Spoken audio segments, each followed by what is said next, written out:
Hello, everybody. Let's see. All right, we got that going. I probably should turn on the sound for this game. Unless we want just perfect silence for the entire stream in the background. That'd be an experience for everybody that I don't think anyone would like, except for maybe me. Okay. All right. Well, that's that. That's a long delay on the Switch. But let's see. Still pretty quiet, but hopefully it'll be a little bit louder once we get into the game itself. If I need to, I can turn up the volume of the game in the system. So today, what we're going to be trying to take on the skeleton Katamari, also known as the Sketamari. By the way, I'm Meinberg, and today we're going to be playing some Vampire Survivors, maybe some other things. We'll see how things go. I'm going to start by trying out the strategy that was recommended to me. Not recommended to me, but like I saw recommended on the internet.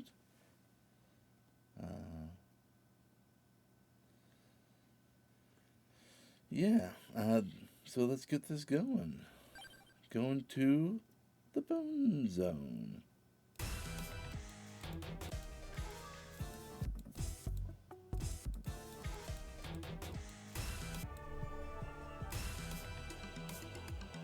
See, yep, Arcana is yes. Limit Break also yes. Hopefully I will not need it. And we'll be using... Yes. Silent Old Sanctuary. With the combination of this, and the fact that I don't have... that I can only have the one weapon, because of the setting I set, I should have double power and vastly increased cooldown for the entire... Yes, this game is Vampire Survivors.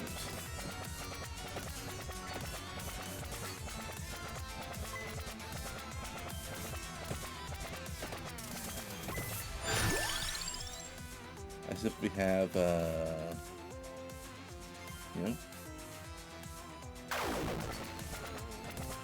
I'm a little further in than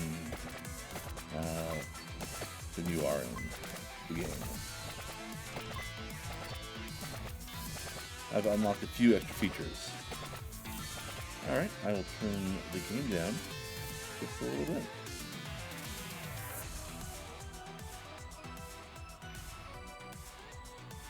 Hopefully that'll do the trick.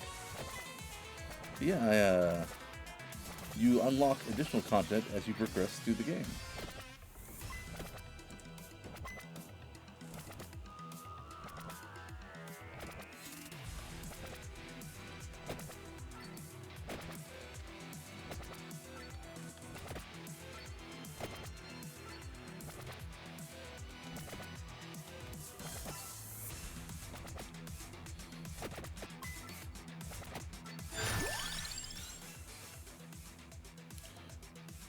I really can't. I guess I can turn myself up a little bit. I don't want to turn myself up too much. Then I get the issue of too much background noise.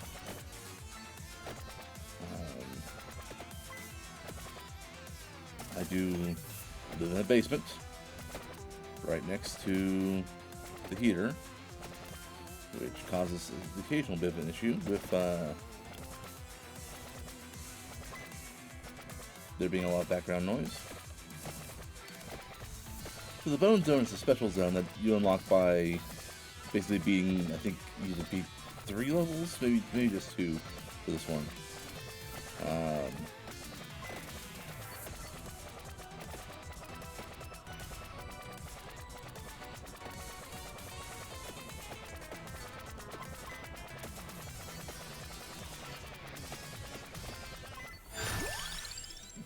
Spinach.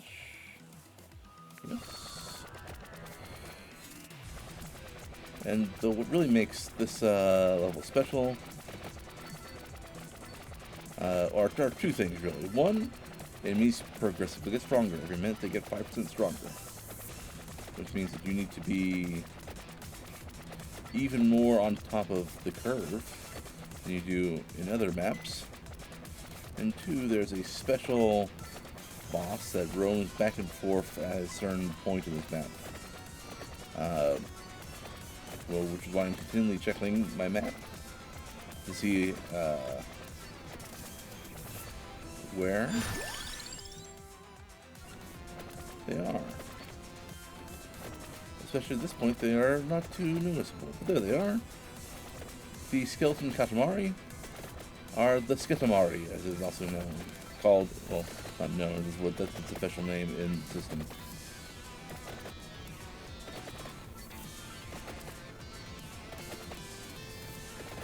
Excellent, excellent. As you can see, as enemies run into the Sketamari, they die, and the Sketamari gets a little bigger. As the Sketamari gets bigger, Sketamari gains HP.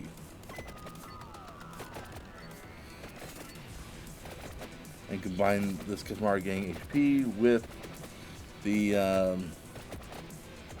fact that monsters progressively get more powerful on this map, and you have kind of a bad combination. You have a combination for a bad time. Which is why I have a build that's based around being as strong as possible, as fast as possible.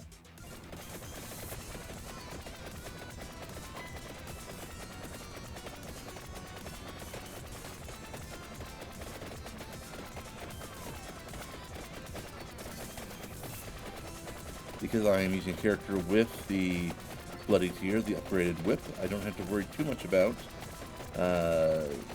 defensive options. I have enough defensive options to last me. I have to worry about doing enough damage that overcomes the effect of the healing that it receives.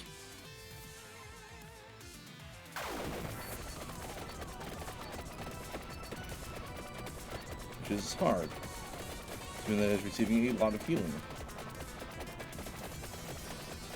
And it has a pretty high base HP. If this strategy ends up failing me, I do have another option available that I'm going to pursue, but I'm hoping this does the trick, sooner or later.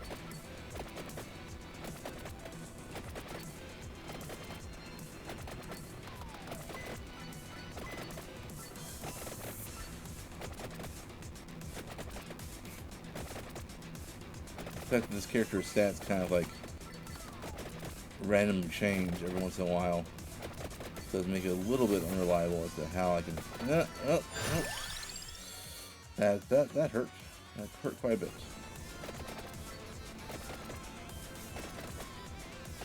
And now it's going the other way. Now it's going the other way. Gotta get.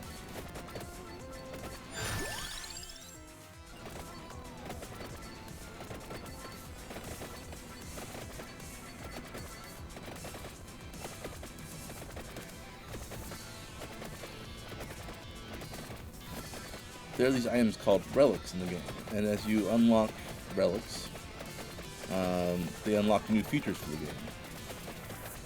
And I'm at the point where, in order to unlock my next relic, I need to have gained. Well, I need to get. The only relics I can gain right now are one that I can get from unlocking from between Skeleton Katamari, and the other one I can get from getting every other relic in the game, which means defeating Skeleton Katamari. And I've done it. I have done it. I have gained the Forbidden Scrolls of Morbane. And now let's just see how long I last with this particular build.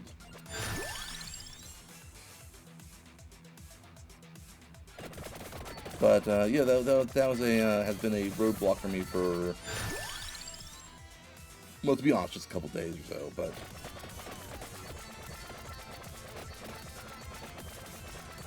still not particularly fun. And now that I've accomplished this, I can well, check out some of the new content that I've unlocked after I beat this particular level, or die trying. Let's spinach. And even if I end up not going particularly far, I will hopefully gain a lot of gold.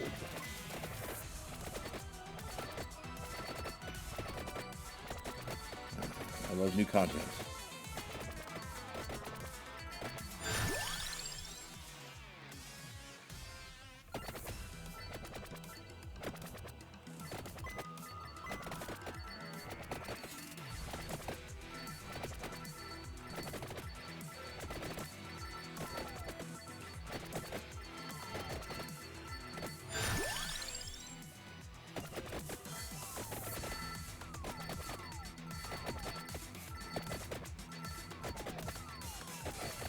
That's definitely a useful combination to remember for the future maps like this, to pick up level 20 or Arcana 20 and only have one weapon slot available while playing with a character that already has an evolved weapon. It's a good way of getting a lot of power early in the game that's nice and focused.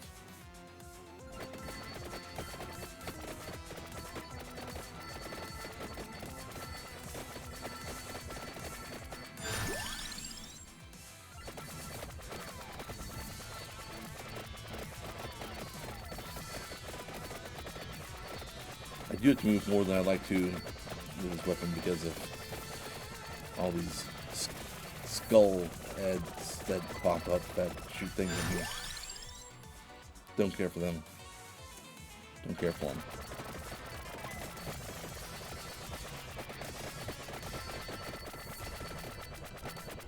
Yeah. A lot of that is due to this character having randomized stats. I think that right now the character probably... I think it doesn't really say what the stats are. Maybe that made... Yeah. Cooldown -69% is pretty big. And there's even further reduced. The upgrade also... Like, I have a base, let's see, minus 40% plus whatever I have from the whip, or whatever I have from the tome, leading to a combination that is very fast.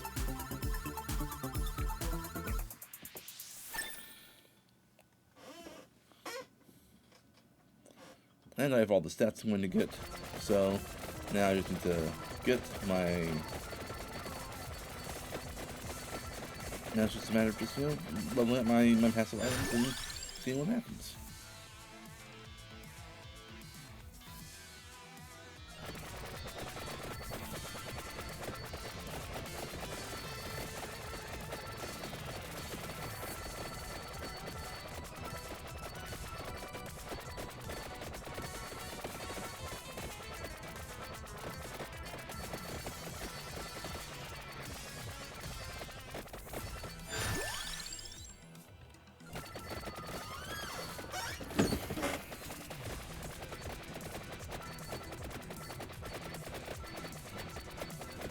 Pretty powerful character. I'm surprised that the werewolf has proved to have this level of potency, as it were.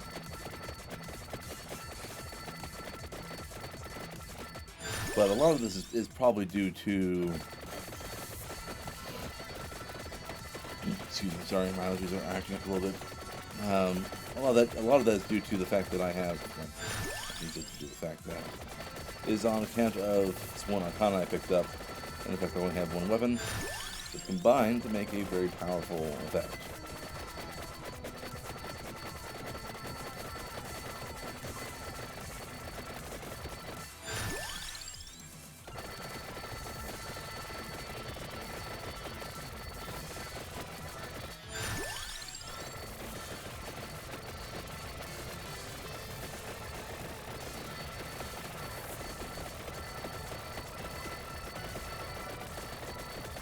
It definitely is a blender.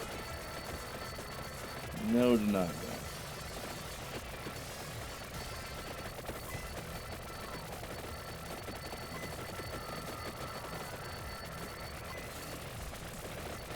that. Don't mind that little death guy. He's fine. It's fine. Don't worry about it. It's fine.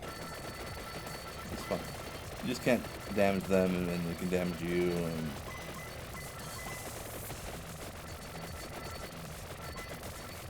And he'll go away eventually. He'll be fine. He'll be fine.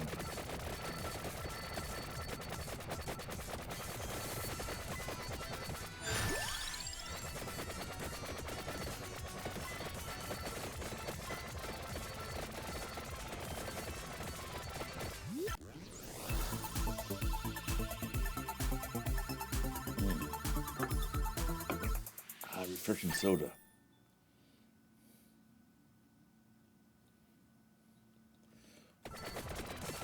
The only ones that instantly kill you are the ones that show up at the end of the map. Although, you can kill these ones with the rosary, or an instant kill from the pentagram. But beyond that, yeah, there's nothing really you can do about them. But he just sticks around for a minute and then disappears. Well, we'll just do that. Limit Break is an option level that becomes available later in the game, where every time you level up, instead of you get choice between money or food, you get the ability to make your weapons more powerful.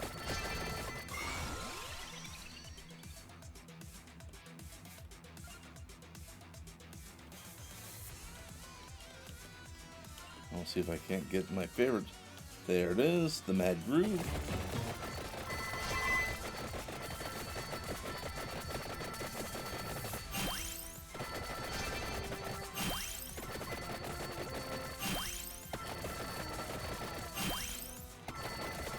Mad Groove is my usual go-to starter Arcana, but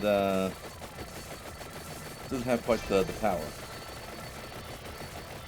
of this one with particular setup.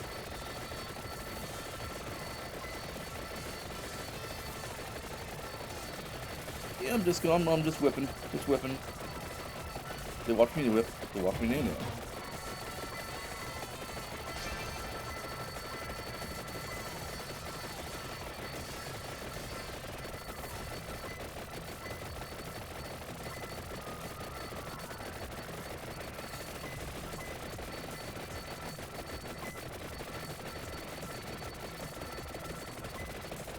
These Atlanteans, or what the robe guys are called, they drop eggs, golden eggs. And golden eggs give you permanent stat increases for that character. And yes, I can turn down sound effects. Too much whipping?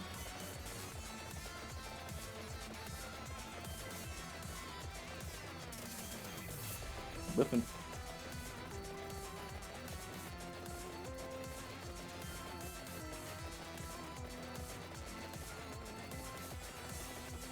Because generally, when I play a character, I do like to. You guys are pretty fast, and I'm pretty slow. I've died. Fortunately, I have a free revive.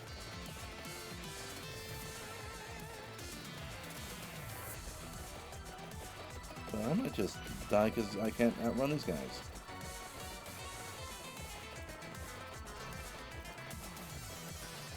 And I'm getting some distance, that's good. And just one left to go.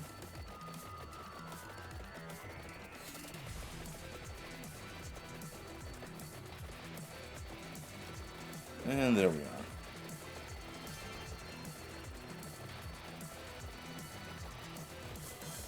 The weakness of this, for my usual strategy, is that the whip just has no down area of effect. So I can't just stand still and let the enemies come to me. I probably should not have got all that curse either. Because I'm probably gonna die pretty soon.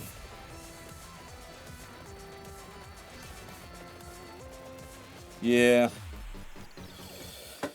But I got the Grimoire, or the Forbidden Scrolls of Morbane, which also unlocks the Eudaimonia M.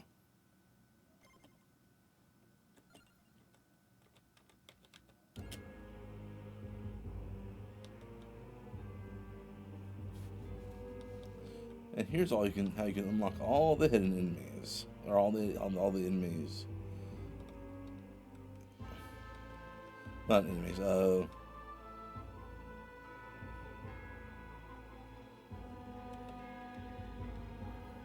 Secret playable characters. That's the word I'm looking for.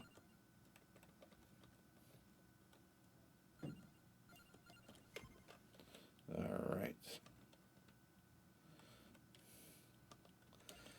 I don't know what I'm supposed to do with the Eudaimonia, or how I activate that.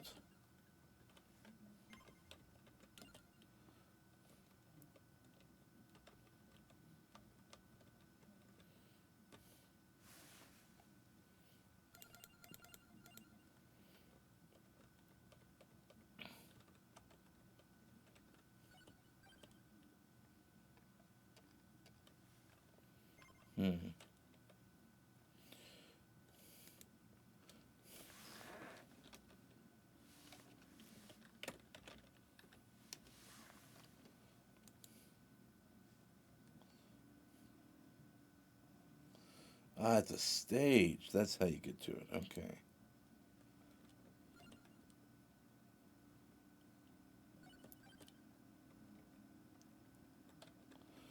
I don't see it. No, there it is. At the very top.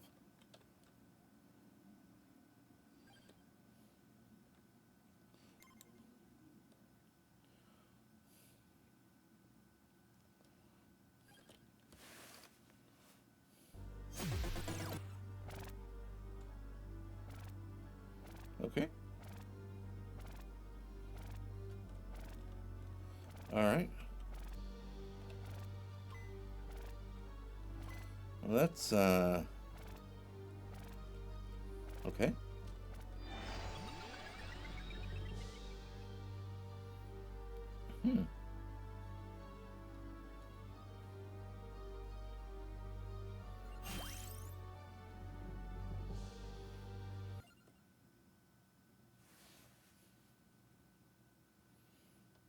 Okay. Very normal.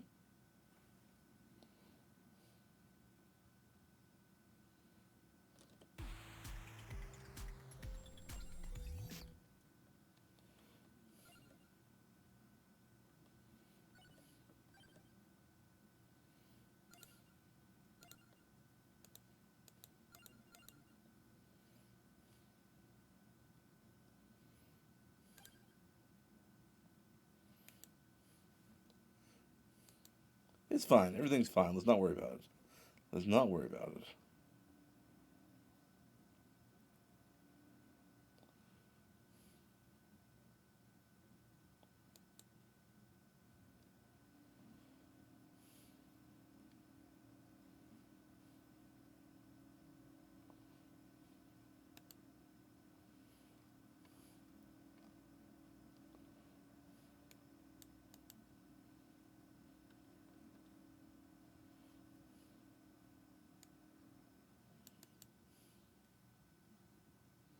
All right.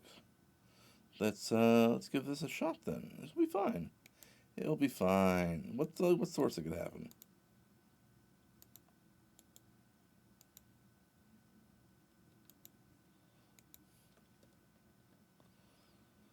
All right.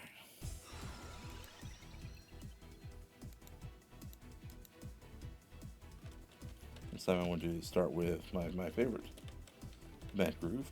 Mad Groove.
So this is inverse mode. It is a harder difficulty level, which you unlock from the Udamania machine.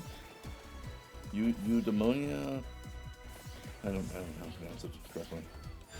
It's Greek. It's all Greek to me. That's the joke. Hear that line from Julius Caesar. That one Shakespeare play.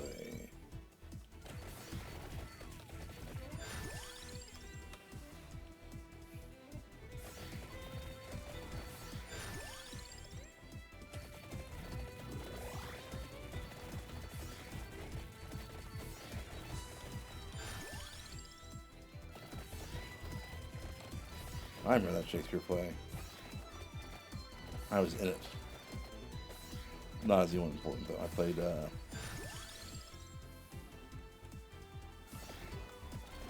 people from the opening scene who died very quickly. One of the senators. He was mad that Caesar has won basically the taking of Rome.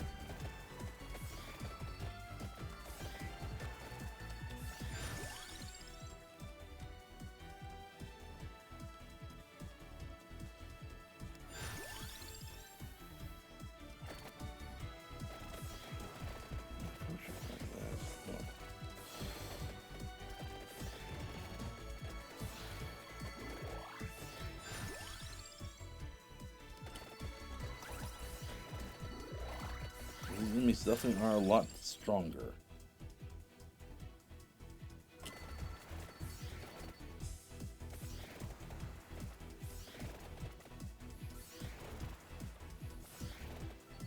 No chest from that guy. Interesting. Not ideal. Not ideal at all. I should up my luck. I probably should not be combining hyper, hurry, and inverse. That is probably making things a little bit too difficult too quickly.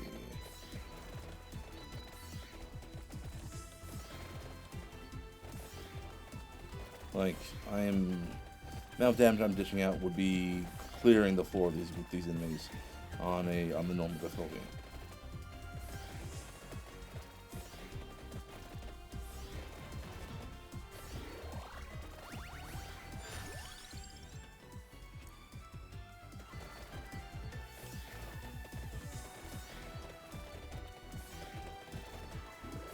As it is, as they say, they are beating my ass in the quote retreats.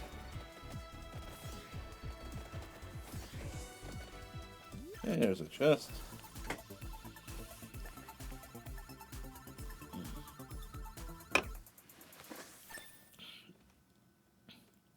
That has a lot more money than you normally get.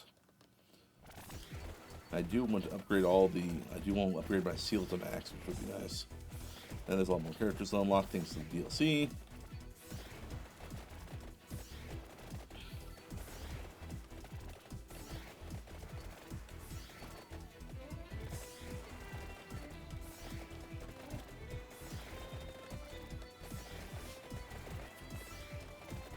It's kind of hard to tell in this particular map, but all the terrain elements are upside down.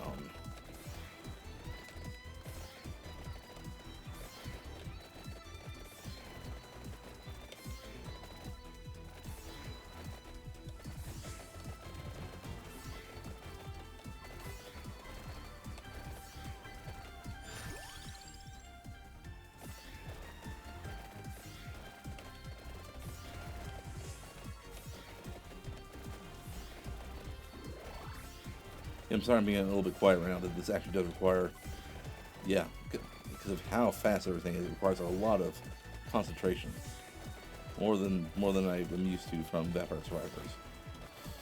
So I'm not really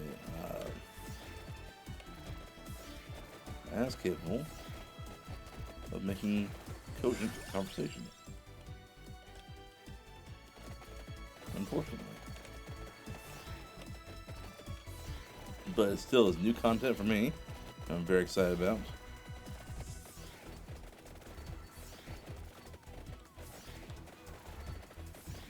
And I died. Well, it might still have revived, right? I might try this again after next with without the hyper and hurry. That was nice. More chests. Oh, and then make sure I have my upgrades ready. Start cracking too many of those open. I think I might as well just crack some of them open. Yeah, at least I have that.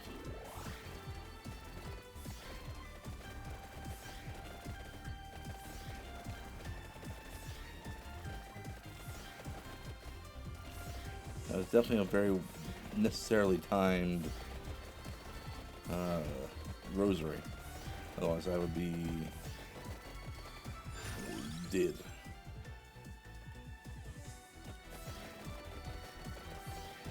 I'm still probably going to not make it much longer.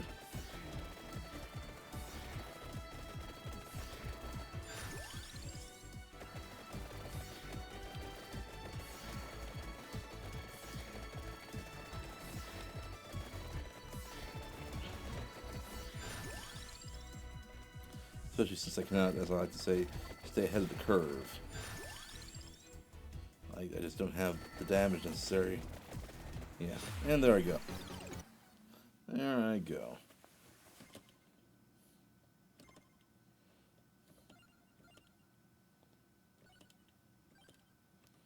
Go back to the Udamania machine.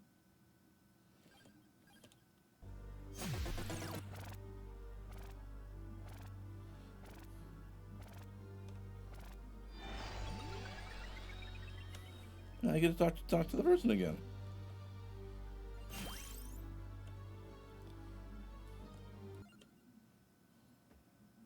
Now I have the seventh trumpet.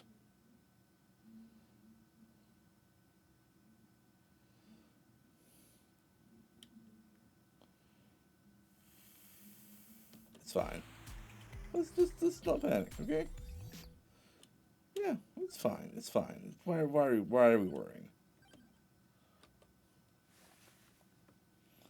I'll try this particular combination and see how that works out for me.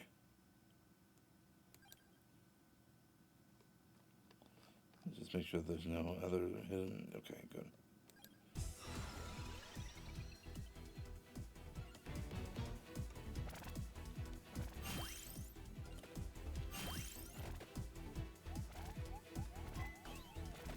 So I'm expecting one of those exploding ladies to show up right away. That was interesting. These guys are a lot stronger. Well, I would expect them to melt from like a single blast from my whip.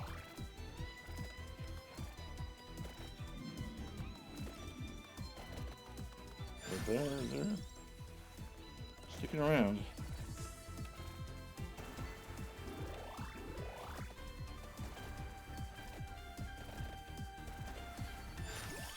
But I suspect with the right combination of items that I can get past the curve on with this particular setting. Right now I'm relying on some weapons I got that are available in the DLC. The Spell S series, you might call them. Spell Strike, Spell Stream. I think Spell String might be one of them. And they are pretty powerful on their own.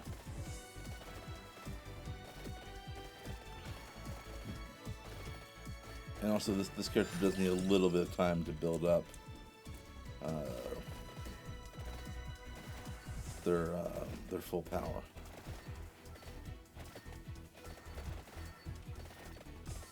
Because their starting weapon is very directional. And it's only one directional at one any given time. It's kind of like a short range form of the dagger, which is I do love the library. But once this starting weapon is upgraded, it requires a pretty extensive combination of items it becomes one of the most powerful in the game.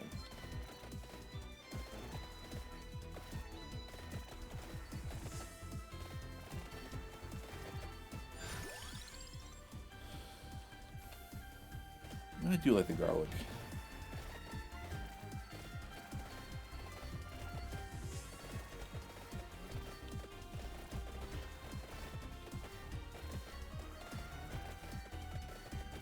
Even if it is overall a bit on the weak side, it still is one of my favorites.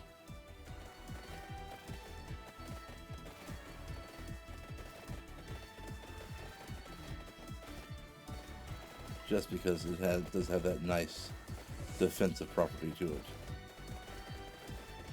And considering, sort of damage I'm taking, or the sort of damage I could be taking, the ability to be a little more defensive is worthwhile. And I'm just playing a little bit slower, I'm taking it a little bit more easy, just relaxing. I can have a conversation about things, like about how important it is for disabled adults to have spaces specifically for them. Because, like, I know speaking personally, I don't see a lot of talk about disabled adults in general. I see a lot of talk about disabled children and disabled elderly people. And obviously they need and deserve support as well. But that doesn't mean that, like, disabled people don't stop existing between childhood and being, old. That might not be the best phrasing of it, but between, being elderly and being a child, people still exist. But they don't get the attention, Not the narrative attention, not the media attention, not even like and I think not the charity attention too either, which is an issue considering that you don't stop existing when you're 18. And for me, like, my disability, mostly in terms of like my mental illness, didn't really start becoming an issue. Not that it's bad that I have depression, but it does sometimes get in the way of me doing things. It does make it harder for me to do certain things. And it didn't become an issue in terms of that until I was really 18, until I got out of high school and got out to college. That's when my depression got worse. Before then, I didn't have to really worry about it. But now I need like have some additional support, some additional safety networks, not safety networks, support networks in order to help me accomplish the things I need to do. And I didn't even think I needed those sort of things when I was younger, because I probably didn't need them when I was younger.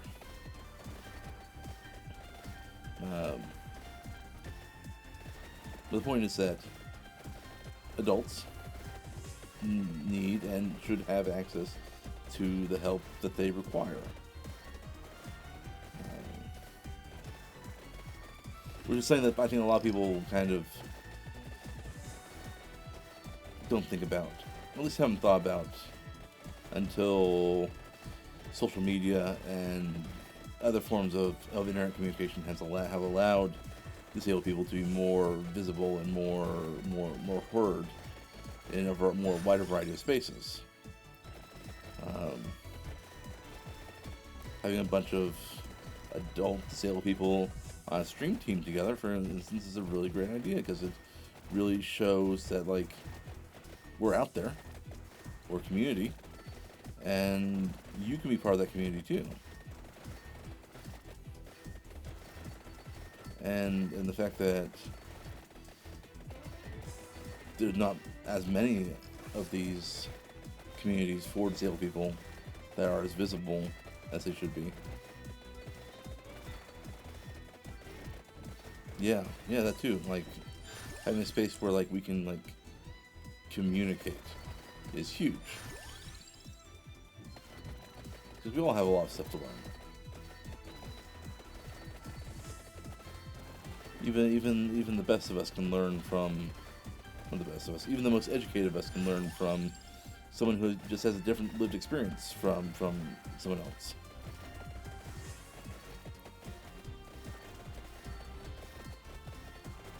I know that when I started dating Erin, there's a lot of stuff that I learned about, being disabled and what disability actually meant, and how society organizes itself.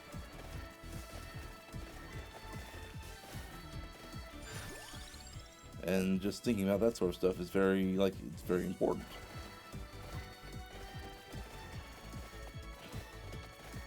And the best teachers about disability are other disabled people. Even the most helpful ally doesn't have our experience, doesn't have our lives. And to some degree, yes, lived experiences are purely anecdotal information. But that doesn't make them unuseful. It makes them useful in a different way than statistical data. And a lot of statistical data is massaged in certain ways and is manipulated to try to generate a given desired result, while someone looking at the statistics around disability combined with the lived experience of disabled people can lead to a fuller understanding of what it means to be a disabled person. A kind of understanding that is not achieved simply by looking at the data.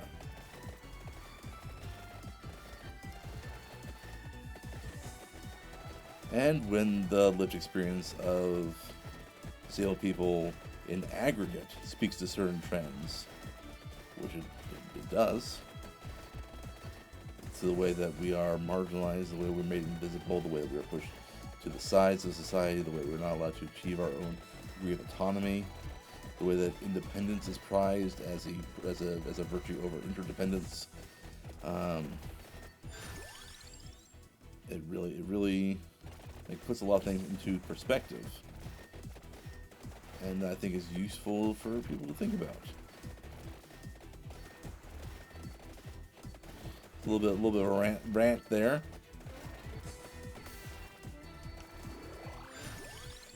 I got more of these coming. Let me tell you what, I should have got that clover.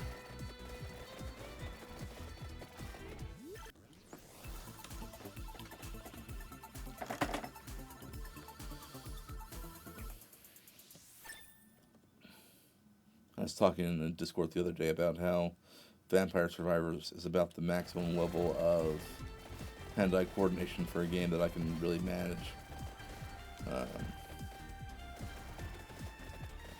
And I think just because I'm bad at games.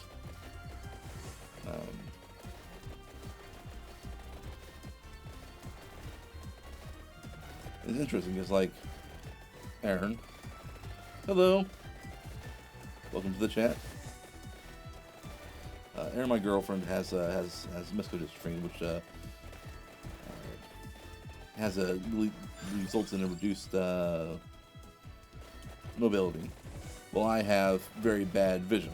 It's mostly corrected. It's mostly corrected by glasses, but also there's only so much you can do with my eyes. But I am better at games that require you to notice things in the game. While Aaron is a lot better at games that require you to have hand-eye coordination, which is very interesting to me. That our disabilities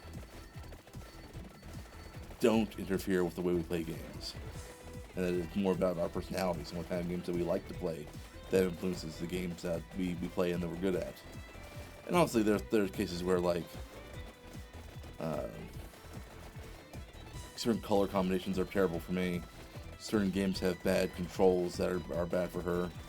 But once you've removed those pure accessibility barriers, then we play the games we won't play, and I think that's really interesting. This is my ideal game, just sitting here and watching stuff happen, moving as little as possible, and like just making very like informed, considered choices. So I spent a lot of time like thinking that this is the thing I need to do.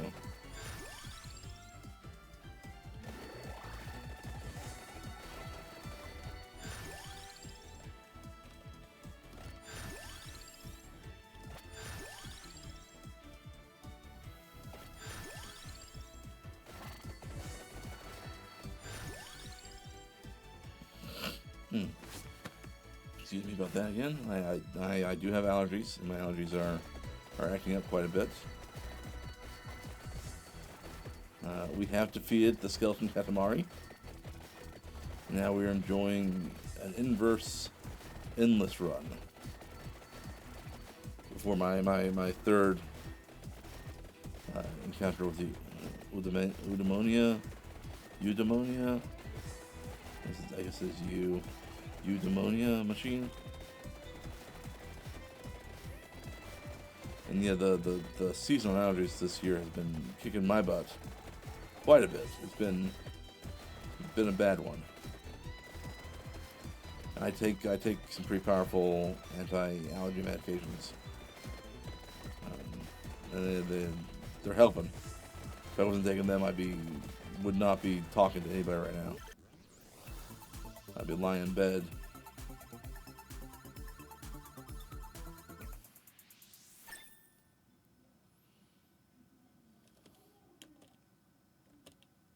And I got my Soul Eater.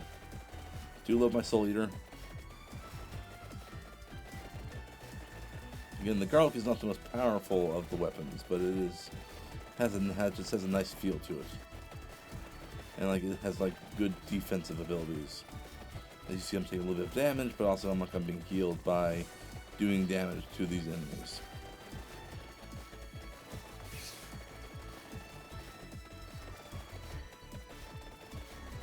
I know I tell Aaron a lot that she needs to defeat the bosses ASAP. I don't mind so much about this boss because I'm not really big into the arc. Like besides the arc kind of like really radically change how I play the game, like the one I pick first every game, the Mad Groove. Arcana really don't do a lot for me. I'm sure I'll pick something and I'll be like, okay, cool, but it won't like radically change the way that I interact with the game.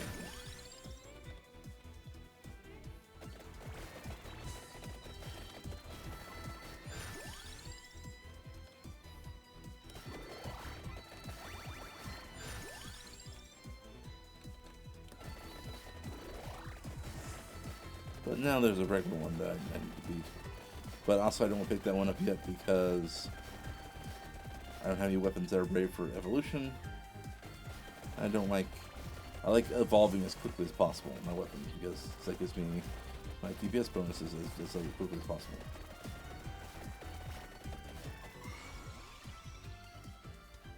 Sure. That one gives me a plus amount to certain weapons, including my starting weapon. And I personally think that amount is the most powerful upgrade in terms of like offensive ability. So getting a big plus amount is always fun.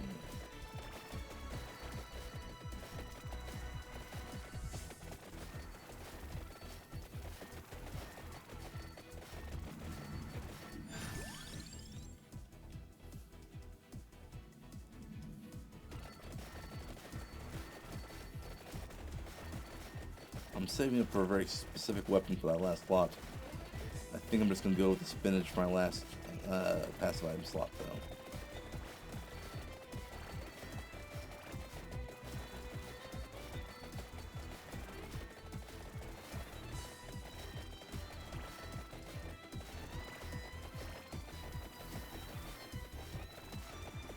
So we'll see if and when the spinach drops. So hopefully it'll be soon. So to complete my set. I do enjoy completing the set. I should have picked that up. Did not mean to do that. Actually, I might go for the clover for my last slot. I do like plus luck a lot. It might be useful considering some of the factors in the game.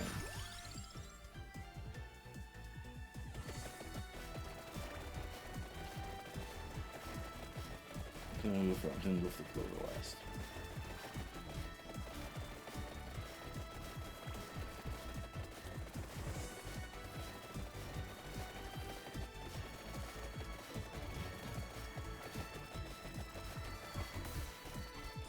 For me, a lot of playing this game is deciding like what items am I gonna get, how I'm gonna make my build this game, or this particular iteration of the game.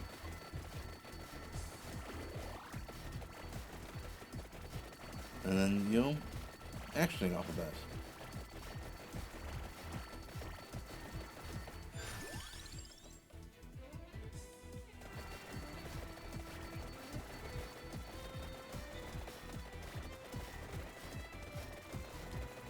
And now we play the waiting game, and so I wait for another 2 minutes to pass and Mad Group to activate again. Hoping against hope that I get the items that I need in order to get the upgrades I desire. I'm sure I will eventually, but you just gotta be patient sometimes, you know?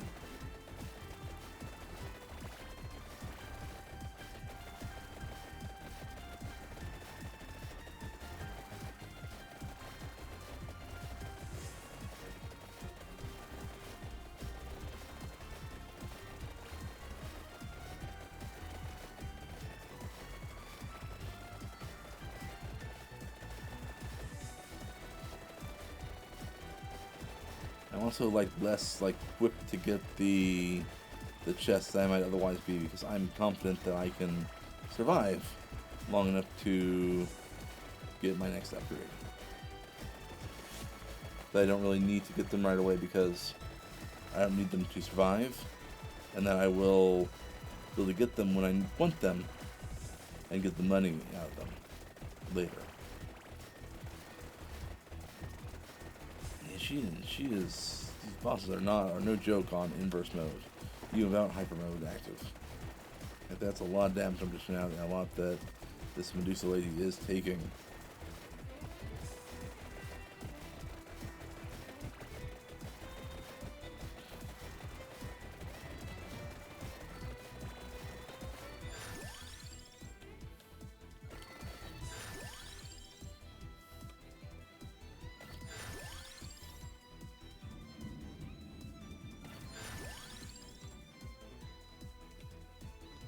Oh heck, I'm good. I'll grab this finish.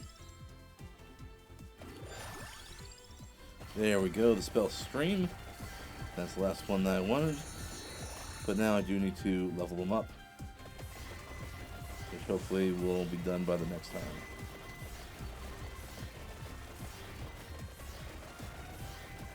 So I can get all these lovely chests open.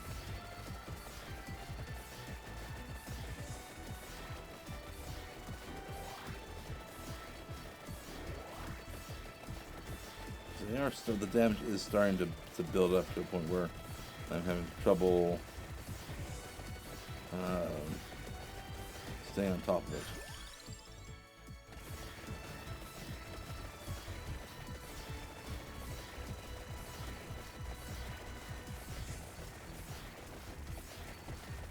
But a couple evolutions and that will be changing.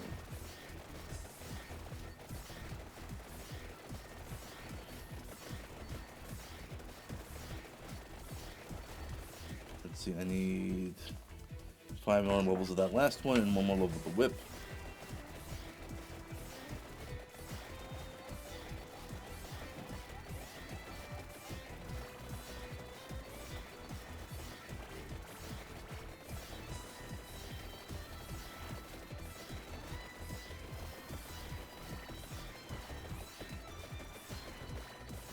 Got about another 30 seconds I need to wait before I will be getting my next Mad Groove, which will help hopefully push me into the levels I need to get some evolutions. So having no evolutions at mid 18, not ideal, no matter what difficulty you're on. Typically you want your first evolution at level like at mid 10. But with the spinach, I should have the power I need to overcome those kind of early jitters.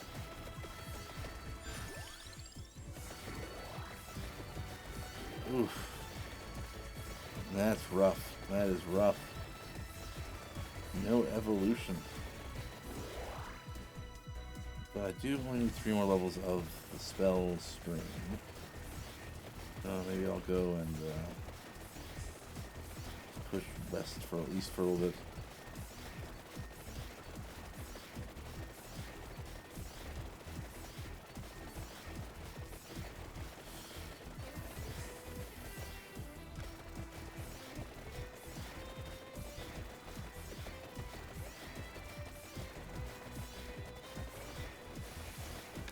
I'm still doing enough damage to be at least a significant amount of damage.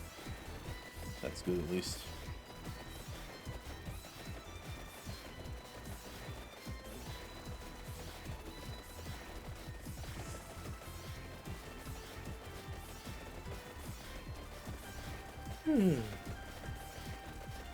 You're probably gonna call it a night after this one. Maybe hit up the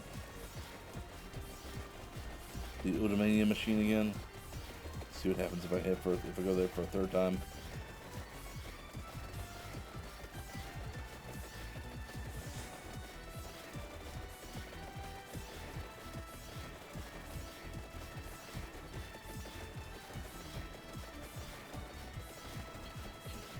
More seconds. Well, I guess 20 now. Since the amount of XP you get does pretty steadily increase as you go along, the odds of me not getting the evolution this time are minimal. Not nothing, but minimal.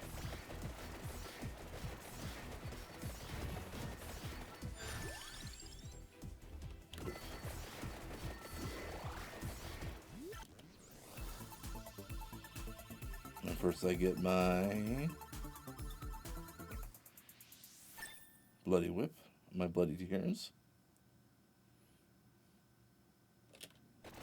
And second, I upgrade through union the bloody tear and my other whip into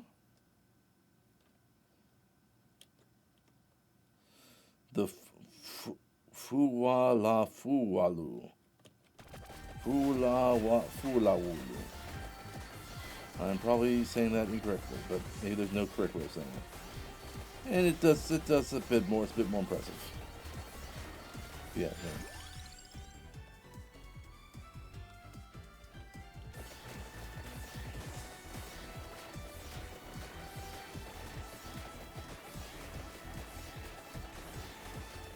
And it also does have the healing ability, which is nice. Fulawu. I don't think it's a real word. Don't think it's a real word.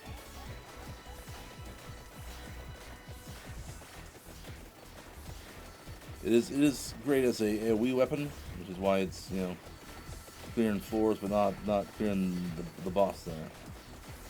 But it's still not nothing. I do kind of, well, I want the spell stream to be level 6 first. That's the big thing. Everything else is secondary to that.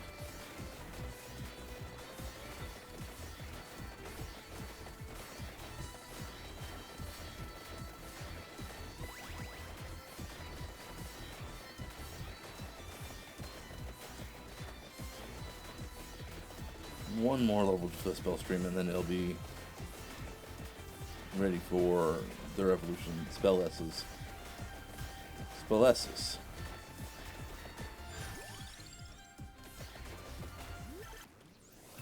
And we evolve the 3 spell S's into the spell Strawn.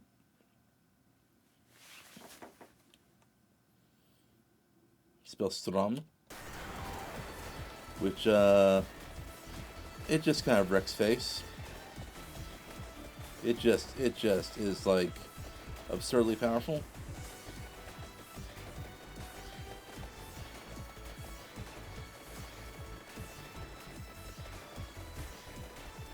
Kind of a pretty major improvement. And now I have 3 new weapon slots that I can fill with whatever weapons I want.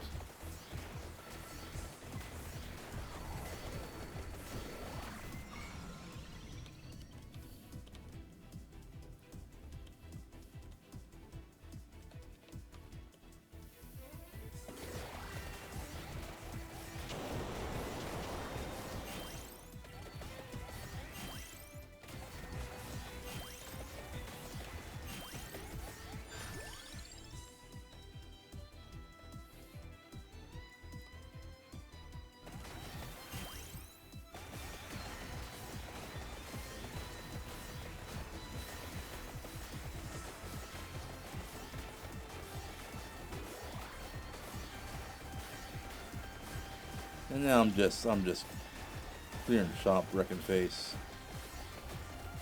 Just doing so much damage. It's amazing. I love it. Love it so much.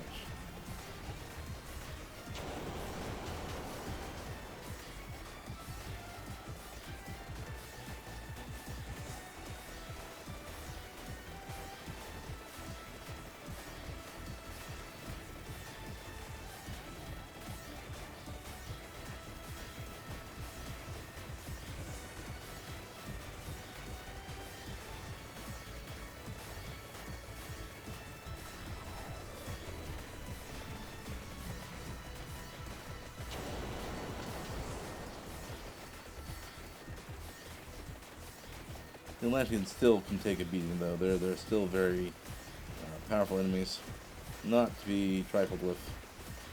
And the amount of damage they can do from touching you is very high.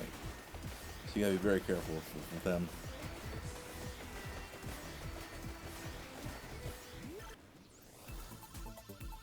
I do have enough. I need 3 chests to be available at all times, so I can complete the evolutions of 3 items.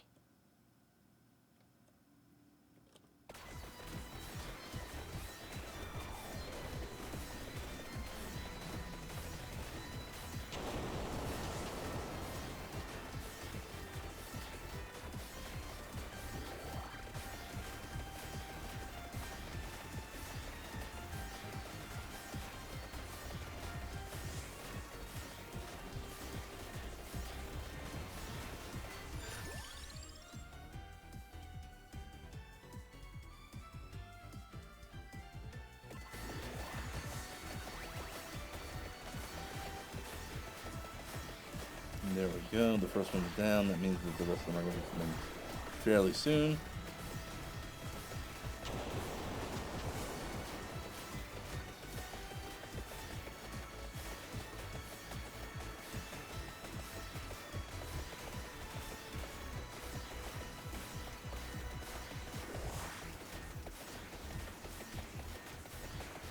More to go, and then I can just sit back and relax a little bit.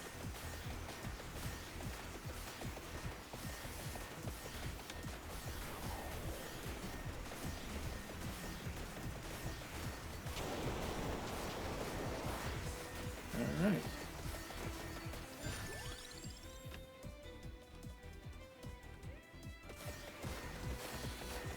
There we go. Now the issue is that theoretically, I mean, he's so powerful that I could go on indefinitely.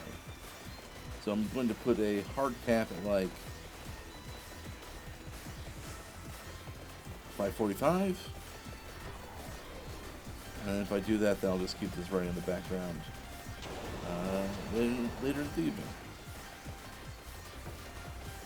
My single target damage is still not great, but still, for my AOE, it's to the charts, which is really much more important in this game usually. Because like against a single target, you can just like move away from them.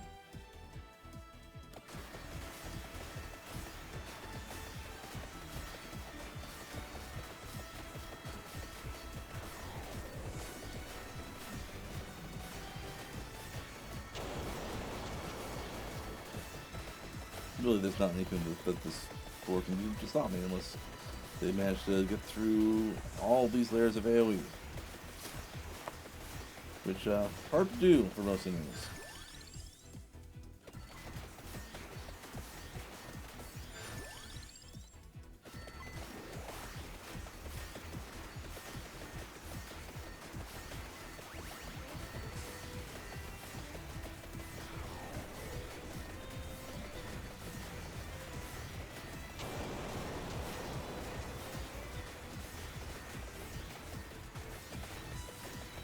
do want to get the last bird. I want to upgrade birds.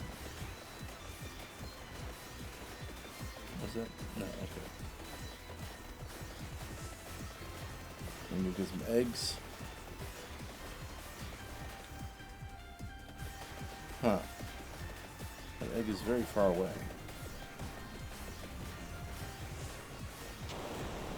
I'm trying to see if I can get to the egg.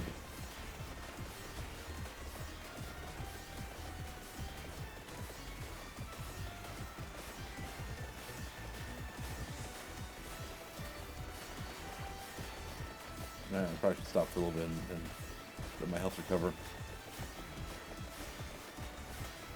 I'm in no rush after all. I'm in this mode.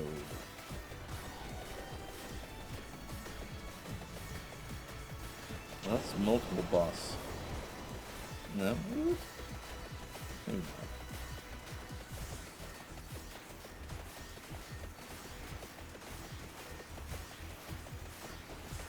Doing this as an inverse run may impact my ability to go indefinitely. At least I know if you do an endless run as like a money-making opportunity.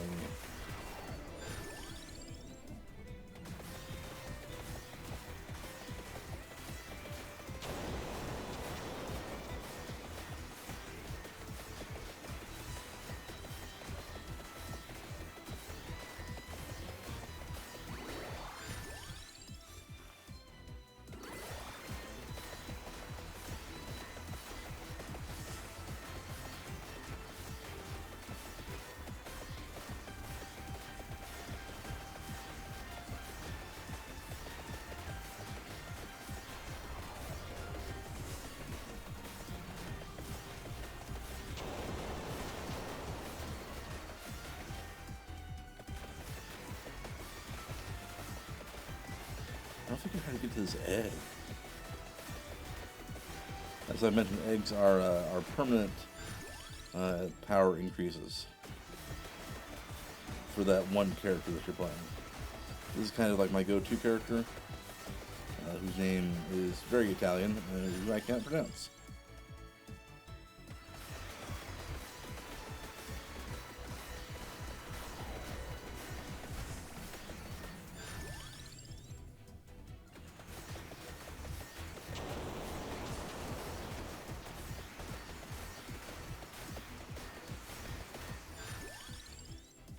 But I really like they start with the other part of the whip, which if you combine them, it's pretty strong. The game does not like the quantity of enemies that it has on screen right now. It is really not having a good time.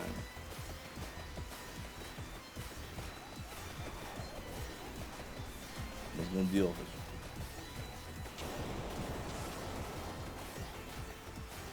No, I think this might be the end of me. Damage is too high.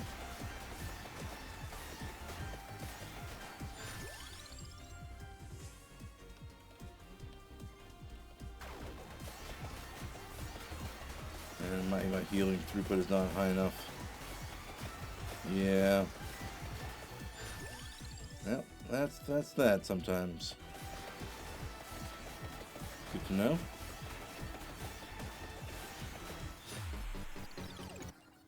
Do my one free revive. Probably won't be enough to turn things around. Maybe with it.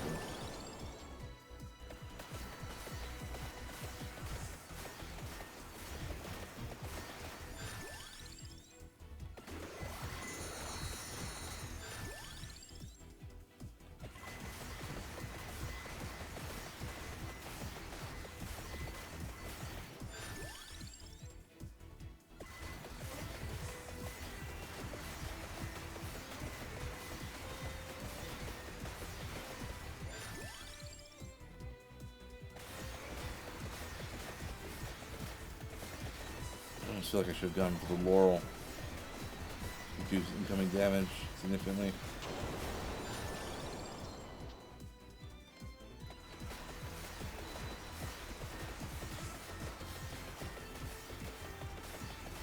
Maybe I will if I get to what I need to get.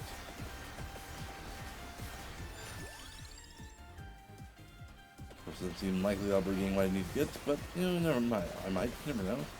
Crazy things have happened.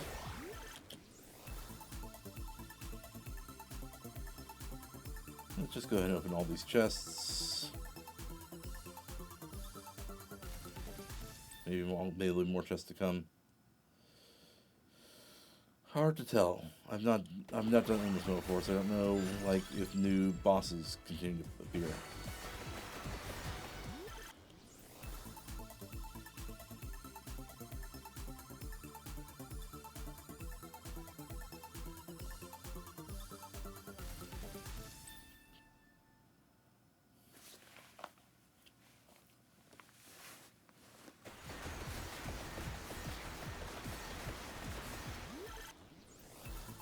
Again, these levels might be enough to help push me over just as more survivability. Maybe not. We'll see.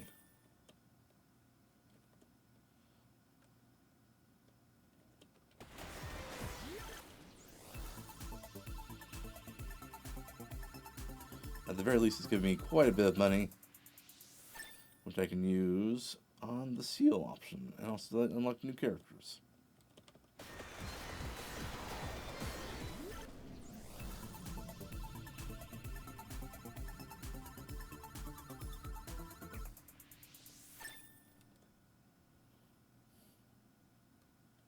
Let's see, what levels I get to?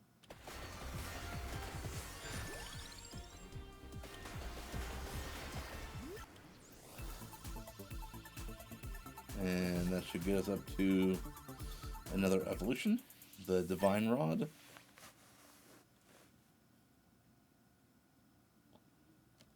Or the Holy Rod. Bad names. Everyone knows me, knows them bad names.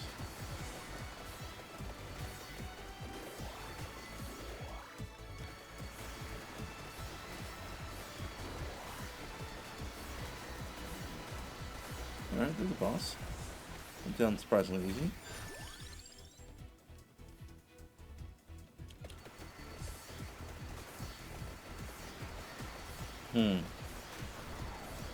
I wonder if the enemy difficulty like resets at like minute 30.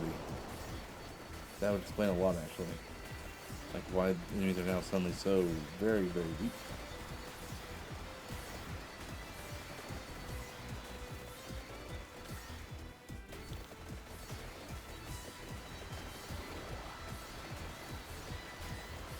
Yeah, this went from like crushing me to like I'm crushing them.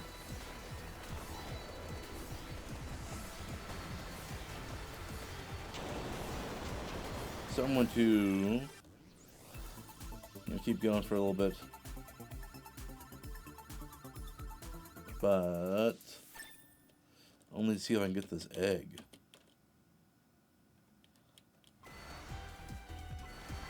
That's right.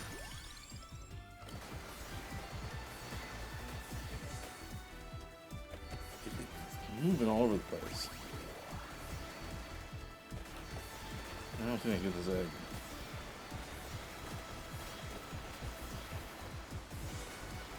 Okay.